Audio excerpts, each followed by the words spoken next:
विजय के सीएम बनते ही एनडीए में पड़ी फूट। मोदी के करीबी ने किया टीवीके का समर्थन। विश्वास प्रस्ताव से पहले विजय की बड़ी जीत। समर्थक विधायकों की संख्या 150 के पार। तमिलनाडु के सीएम विजय विधानसभा में 13 मई को बहुमत साबित करेंगे। अगर ये सवाल 4 दिन पहले विजय से किया जाता कि बहुमत कहां से आएगा, तब शायद उनके पास इसका जवाब नहीं होता।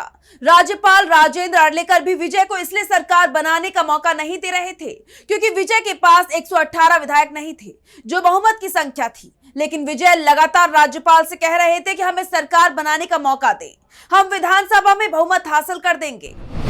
लेकिन राज्यपाल ने विजय को तभी शपथ दिलाई जब विजय ने 118 से ज्यादा विधायकों का समर्थन पत्र राज्यपाल को सौंपा।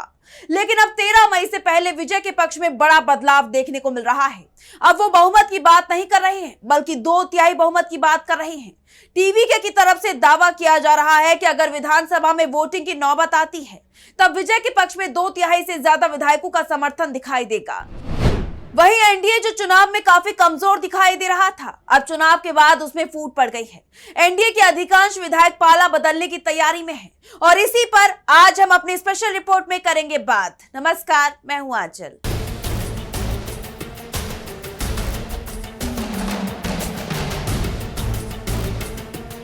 तमिलनाडु में टीवीके की सरकार बनने के बाद ये सवाल उठ रहे थे कि आखिर सरकार कब तक चल पाएगी, क्योंकि विजय के पास सिर्फ 120 विधायकों का समर्थन था और इसमें भी 2 दलों के 4 विधायकों का समर्थन सशर्त मिला था। वीसीके और आईयूएमएल की तरफ से साफ कर दिया गया था कि हम विजय को सरकार बनाने में समर्थन दे रहे हैं, लेकिन बैठेंगे विपक्ष के पाले में ही। यानी विजय के पास 116 विधायक ही थे और जबकि बहुमत के लिए 118 विधायकों की जरूरत पड़ती है। वीसीके और आईयूएमएल की तरफ से यह भरोसा जरूर दिया गया था कि 13 मई को आने वाले विश्वास प्रस्ताव पर वो विजय का समर्थन करेंगे, लेकिन आगे का समर्थन सरकार की नीतियां तय करेंगी। यानी विजय के लिए आगे का सफर मुश्किल दिखाई दे रहा था, लेकिन अब ये मुश्किल दूर हो गई है। विजय के सामने जो बहुमत की चिंता थी वो दूर हो चुकी है और सिर्फ बहुमत की चिंता ही दूर नहीं हुई है, बल्कि अब उनके सामने भविष्य का हर संकट दूर हो गया है, क्योंकि अब एनडीए में बड़ी टूट हो गई है। तमिलनाडु में एनडीए की सबसे बड़ी सहयोगी पार्टी एआईएडीएमके विजय को समर्थन देने के मुद्दे पर 2 फाड़ हो चुकी है। पार्टी के अधिकांश विधायक सरकार के साथ जाने का ऐलान कर चुके हैं। एआईएडीएमके के नेता सीवी षणमुगम ने सीएम विजय की पार्टी तमिलगा वेत्री कड़गम यानी टीवीके को समर्थन देने का आधिकारिक ऐलान कर दिया है। दावा किया जा रहा है कि षणमुगम के साथ 35 विधायकों ने भी विजय को समर्थन देना स्वीकार किया है। विजय के समर्थन का ऐलान करते हुए षणमुगम ने कहा है, हमने थलापति विजय की टीवीके को समर्थन देने का फैसला किया। जो विजयी हुआ, हमने ये पार्टी डीएमके के खिलाफ बनाई थी। 53 साल से हमारी राजनीति डीएमके के खिलाफ रही है। इस इतिहास को देखते हुए एक प्रस्ताव आया कि डीएमके के समर्थन से एआईएडीएमके सरकार बनाई जाए, लेकिन हमारे अधिकांश सदस्यों ने इसे खारिज कर दिया और विरोध किया। अगर हम डीएमके के साथ गठबंधन करते तो एआईएडीएमके का अस्तित्व ही खत्म हो जाता। उन्होंने ऐसी स्थिति को स्वीकार करने से इनकार कर दिया। हम फिलहाल किसी गठबंधन के बिना खड़े हैं। हम जनता के जनादेश को स्वीकार करते हैं। ये जनादेश टीवीके के लिए नहीं, विजय के लिए है, इसलिए हम टीवीके सरकार को अपना समर्थन देते हैं। षणमुगम ने यहां तक कहा कि पलानीस्वामी की तरफ से एक और प्रस्ताव रखा जा रहा था कि विजय को रोकने के लिए डीएमके का समर्थन कर दिया जाए, लेकिन पार्टी के अधिकांश विधायकों ने इस प्रस्ताव को ही खारिज कर दिया, क्योंकि ऐसा कदम पार्टी की मूल विचारधारा के साथ विश्वासघात होता। हम विधानसभा चुनाव में डीएमके को सत्ता से बाहर करने के लिए गए थे, ऐसे में डीएमके के साथ जाने को विधायक तैयार नहीं थे। दरअसल पलानीस्वामी अब तक विधायकों को ये सपने दिखा रहे थे कि हम खुद सरकार बनाएंगे। उनकी तरफ से सरकार बनाने का दावा पेश किए जाने की तैयारी भी हो गई थी। डीएमके से उन्होंने समर्थन की डिमांड भी की थी। पलानीस्वामी ने अपने विधायकों से यहां तक कह दिया था कि डीएमके की तरफ से पॉजिटिव रिस्पांस मिल रहा है, लेकिन षणमुगम का कहना है कि एआईएडीएमके के अधिकांश विधायक इसके पक्ष में नहीं थे। सबसे बड़ी बात यह है कि पार्टी को चुनाव में सिर्फ 47 सीट ही मिली थी। ऐसे में सरकार बनाना बहुत मुश्किल था और अगर सरकार बन भी जाती तब उसे चलाना उससे भी ज्यादा मुश्किल हो जाता। षणमुगम के दावों पर अगर यकीन किया जाए तो अब पलानीस्वामी के पास 10 से 12 विधायक ही बचे हैं। अब एआईएडीएमके के एक गुट का समर्थन मिलने के बाद विधानसभा के पूरे समीकरण बदल गए हैं। अब हम अगर पलानीस्वामी गुट के दावे पर भरोसा करें, जिसकी तरफ से कहा जा रहा है कि करीब 17 विधायक अभी भी पूरी तरह से ईपीएस के साथ मजबूती से खड़े हुए हैं, यानी 30 विधायक षणमुगम के साथ गए हैं, और अगर इन 30 विधायकों का समर्थन विजय को मिल गया है, तब विधानसभा के अंदर जो समीकरण बन रहे हैं उसमें विजय के साथ टीवीके के 107 विधायक हैं। वैसे विधानसभा चुनाव में टीवीके को 108 सीटों पर जीत मिली थी, लेकिन विजय 2 सीटों से चुनाव जीते थे, पेरंबूर और तिरुचिरापल्ली पूर्व, क्योंकि विजय सिर्फ एक ही सीट अपने पास रख सकते थे।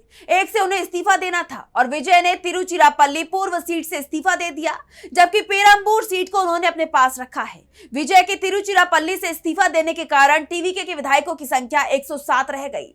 अब इसमें एआईएडीएमके के बागी गुट के 30 विधायक और जुड़ गए हैं, क्योंकि इन्होंने विजय के समर्थन का ऐलान कर दिया है। इसके अलावा कांग्रेस के 5 विधायकों का समर्थन विजय के पास पहले से ही है, जबकि सीपीआई, सीपीएम, वीसीके और आईयूएमएल के 2-2 विधायक यानी 8 विधायकों ने भी विजय का समर्थन किया है। इन सभी विधायकों की संख्या को जोड़ा जाए तो ये संख्या बैठती है 150। जिनमें टीवीके के पास 107, एआईएडीएमके के बागी नेता 30, कांग्रेस के 5, सीपीआई के 2, सीपीएम के 2, वीसीके के 2, आईयूएमएल के 2 और कुल संख्या हो जाती है 150। तमिलनाडु विधानसभा में विधायकों की 234 सीटें हैं। अभी विजय के इस्तीफे के चलते एक सीट रिक्त हो चुकी है, जिस पर 6 महीने के अंदर ही चुनाव हो जाएगा और ये संख्या फिर से 234 हो जाएगी। बहुमत के लिए जरूरी संख्या 118 ही रहेगी, जबकि 2/3 की बहुमत के लिए संख्या होती है 156। यानी टीवीके अब बहुमत ही नहीं बल्कि 2/3 बहुमत के भी बेहद करीब पहुंच चुका है। और एक दिन पहले जिस तरह से विजय की एमके स्टालिन से मुलाकात हुई थी और डीएमके पर कांग्रेस का भी दबाव बना हुआ है, उसके बाद ये साफ माना जा रहा है कि तमिलनाडु में विजय के सामने एनडीए बेहद कमजोर हालात में दिखाई दे रहा है, क्योंकि एआईएडीएमके के बाद अब बीजेपी का एक और सहयोगी पीएमके भी विजय का समर्थन कर सकता है। दरअसल सरकार बनाने के बाद से विजय का विपक्ष के नेताओं से मुलाकात का सिलसिला शुरू हो गया है। वो एमके स्टालिन से मिलने सबसे पहले उनके घर पहुंचे थे, जिसकी चर्चाएं पूरे देश में चल रही हैं।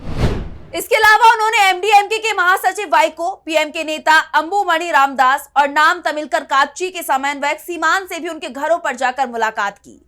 पीएमके भी एनडीए गठबंधन का हिस्सा है और विधानसभा चुनाव में इस बार उसे 4 सीटों पर जीत मिली थी। विजय को लेकर अंबुमणि रामदास का रुख भी नरम दिखाई दे रहा है।